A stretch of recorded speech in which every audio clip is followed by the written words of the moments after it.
it's different than in able-body basketball. Remember, what they teach in able-body basketball, it's for a person who's standing up, who's shooting from a spot that I can't touch.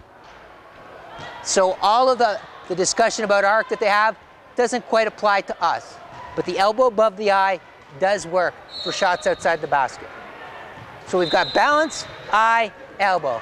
Now we're going to talk about follow through. Okay? There's a couple of different things. The first one we've already touched on. What do you do with your fingers?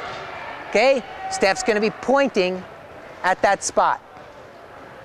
We also want the follow through to stay up there. One of the athletes who I most enjoyed coaching over the years was a gentleman by the name of Will Waller. When he'd go to the free throw line and he'd take a shot, his follow through would stay up there for generally about 3 to 5 seconds. He really emphasized leaving that follow through up there. Sometimes I think there's a bit of communication going on in that statement, but absolutely outstanding free throw shooter. And in large part because he left his follow through up there. What I want our shooters to do, worry about shooting. Think about shooting. We'll expand on that in a second. The shooter is not the person that goes back for balance. We see that too often. That shooter goes and takes that shot and is looking around and starts to leave their shot early because they think they've got to get balance. All we want them to focus on at the time of their shot is to follow through and finish on that shot. Somebody else will get balance. Somebody else will help them get back so they don't get backpicked. But we want our athletes to learn to take every shot as if it's a game-winning shot. And we do that by telling them to leave their follow through out there. When we're first teaching it, we'll tell Steph, take your shot, keep your follow through up there until the ball hits the rim or the ball hits the ground, whichever you feel as a coach you want to use. So she's going to follow through, pointing at her target. She's going to leave her hand up there until the ball hits the rim at least. Okay, go ahead, Steph.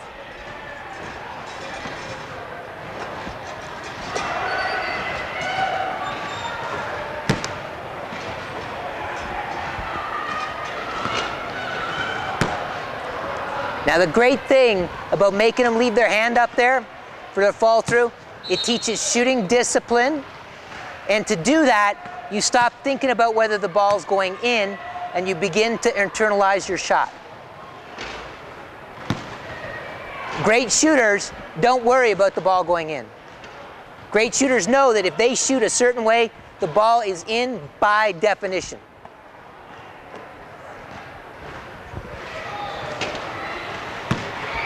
Okay, that's good. So we've talked about the intermediate phase of our shooting progression in athlete development. Balance, eye, elbow, follow through. Okay?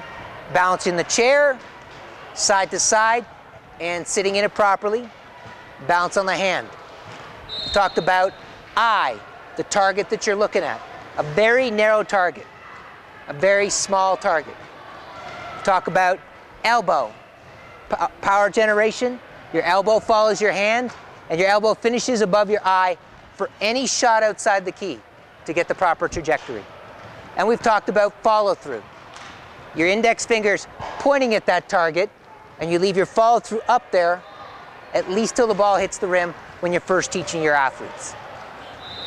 What you're going to find as you move along is there's different things that you want to refine at this point specific to an athlete.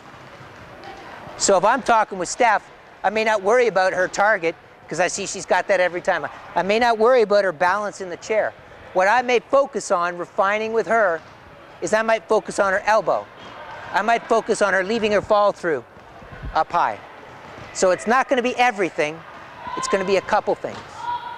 The other thing I can begin to do is I can refine based on classification or based on functional ability. So Steph, I might need her to lean into her back rest. She doesn't have back extensors she can use to get back extension and space off for back rest to generate power. She might generate power a different way. She doesn't have leg function that I might have an athlete use to almost do a jump shot in their chair. And obviously, when we're teaching a jump shot, what we call a jump shot, to our athletes with leg function, they're strapped in a chair.